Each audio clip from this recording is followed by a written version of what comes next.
The town clerk called me on a Tuesday morning. She said, "Mr. Ashby, the mayor is asking for you by name. He says it's urgent. He says don't tell your daughter-in-law yet." I stood in my garage holding a wrench, and I felt my whole chest go still. What happened after that call is why I'm telling you this. Welcome back to The Forgotten Parent.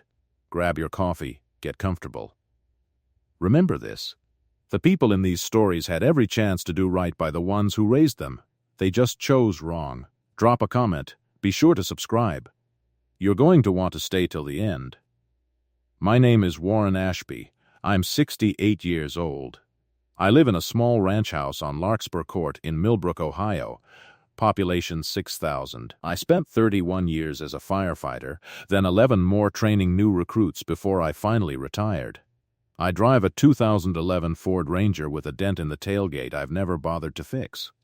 I wear the same Navy Millbrook Fire Department cap most days, faded almost to gray. People in town wave at me. They think, nice old fireman, keeps to himself. They're mostly right about that. They don't know the rest. My son Marcus married a woman named Ashley 6 years ago.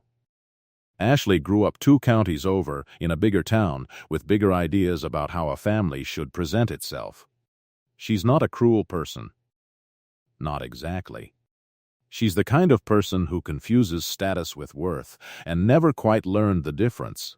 When they host holidays now, at their house instead of mine, Ashley seats me at the small kitchen table, off to the side, while the real family sits in the dining room. She says it's because the kitchen table is cozier for you, Dad. I've eaten 11 holiday dinners at that kitchen table. I've counted. I want you to understand something before I go further. I never once complained about the kitchen table. Not out loud. A man who spent 31 years pulling families out of burning buildings does not need a seat at the head of anyone's dining room to know what he's worth. But something in me noticed. Every single time. 22 years ago, I did something nobody in my family knows about, except my late wife, Carol, who's been gone 4 years now. Millbrook didn't have a free health clinic back then. Kids were getting sick and their parents couldn't afford the drive to the county hospital 40 minutes out. I'd just come into some money and inheritance from my own father's side, land he'd owned in West Virginia that a coal company eventually bought out. I didn't want my name on anything. I didn't want a plaque. I set up a trust through a lawyer 3 towns away, and I funded the Millbrook Free Clinic anonymously. Every year since. 22 years. Nobody in my family ever asked where the clinic's money came from. Nobody in town ever thought to ask a retired fireman. Marcus and Ashley started talking about 8 months ago about whether I should think about assisted living, not because anything was wrong with me. Because Ashley wanted my house for what she called the Grandkids College Fund, meaning she wanted to sell it and keep the proceeds close. She never said that directly. She said things like, "Dad, wouldn't it be nice not to worry about the yard anymore?" I noticed the timing. Right after she'd been house hunting online for a bigger place for themselves. At Thanksgiving this year, Ashley made a comment in front of the whole extended family, the kind of comment dressed up as a joke. She said, "Dad's happiest in the kitchen anyway. Firemen like it simple." Everyone laughed a little. The uncomfortable kind of laugh. My granddaughter, Ruby, she's 11, she didn't laugh. She got up from the dining table and came and sat with me at the kitchen table instead, without a word, and ate her pie there. I remember thinking, that girl is going to be all right. That was the thick, quiet moment where something in my stomach shifted. Not anger yet. Just a kind of clarity. 2 weeks after Thanksgiving, the town clerk called me. Her name is Doris, and she's worked at Millbrook Town Hall for as long as I can remember. She said the mayor was asking for me by name, that it was urgent, and that he'd specifically asked her not to mention it to my family yet. I drove to town hall not knowing what to expect. My hands were tight on the wheel the whole way. Mayor Danny Osei is younger than me by 20 years. Good man. Grew up in Millbrook, went to law school, came back instead of staying in the city like everyone told him to. He sat me down in his office and told me the state was reviewing funding cuts to rural health clinics and that Millbrook Free Clinic was on the list. He said the review board wanted to interview the clinic's founding funder directly, because the trust paperwork listed an anonymous donor with unusual longevity, 22 straight years of funding, and they wanted to understand the structure before deciding whether to preserve state matching funds. He said, "Warren, I know it's you. I've known for 6 years, since I found the original trust filing doing research for something else entirely. I never said a word to anyone, but right now I need you." I sat there a long moment. Then I said, "All right, Danny, tell me what you need. If you've made it this far, do us one quick favor. Subscribe. A lot of people watch without ever doing it, but it costs you nothing and means everything to us. Thank you genuinely. I want to be honest about something." I did not immediately go home and announce any of this to my family. I thought about it.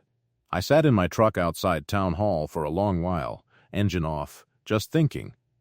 22 years of staying quiet is a hard habit to break in one afternoon.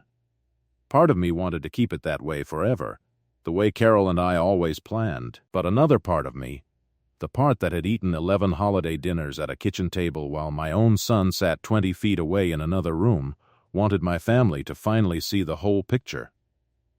Not for pride, for the truth of it.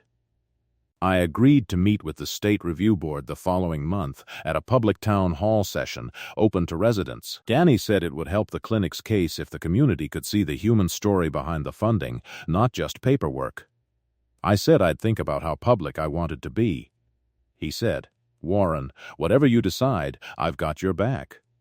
I did not tell Marcus or Ashley what was happening. I let the next few weeks play out normally.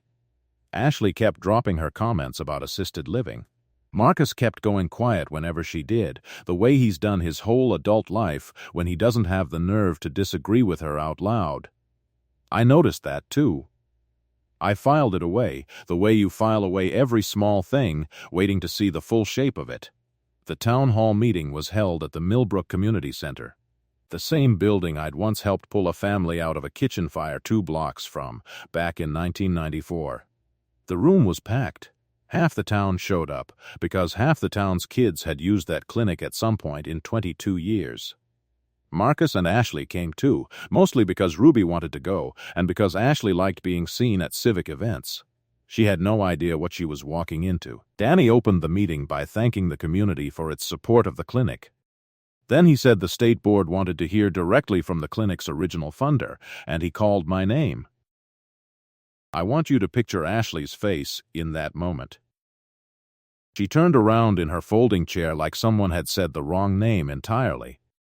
Marcus's mouth actually fell open a little. I walked up to the small podium in my fire department cap because I didn't own a suit that still fit right, and I hadn't planned to buy one for this. I told the room a short, plain version of the story. My father's land in West Virginia. Carol's idea, really, more than mine, that the money ought to go somewhere it could keep doing good quietly. 22 years of watching Millbrook kids get seen by a doctor because their parents didn't have to choose between gas money and a fever. I said I never wanted my name on it.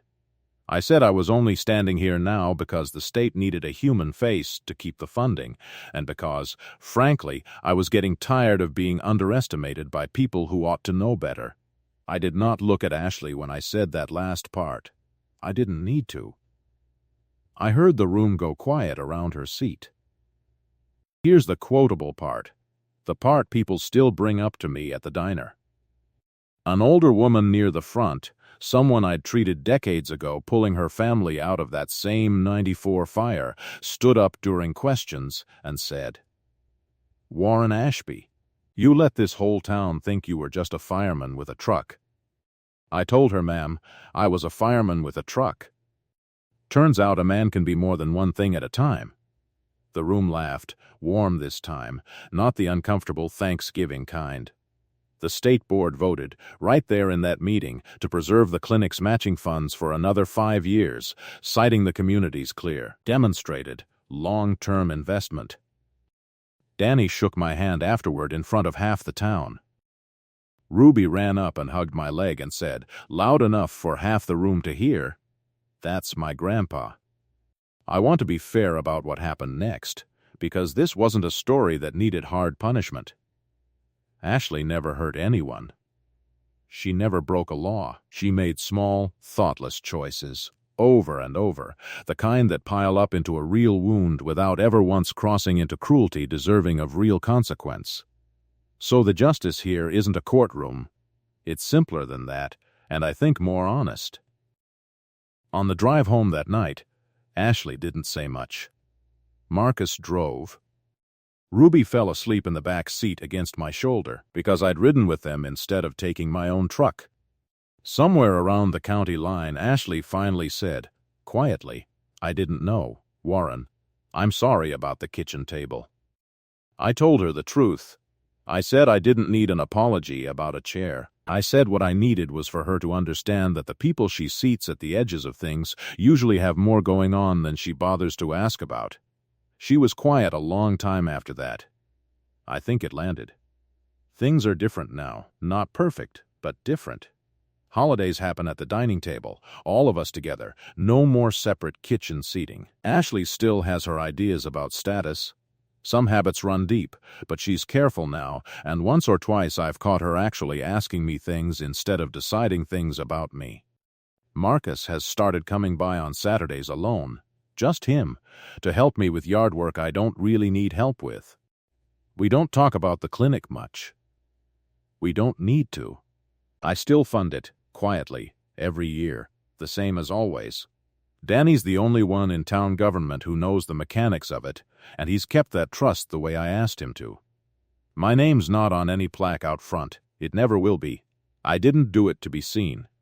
I did it because Carol was right, all those years ago, that quiet good works longer than loud good.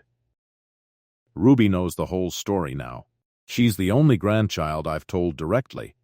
She asked me why I never told anyone for 22 years.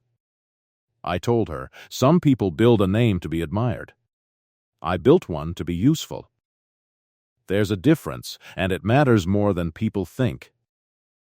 If you like this story, join our community by hitting that like button and subscribing for more real, raw, and family-centered stories. And as always, thank you for being part of this family.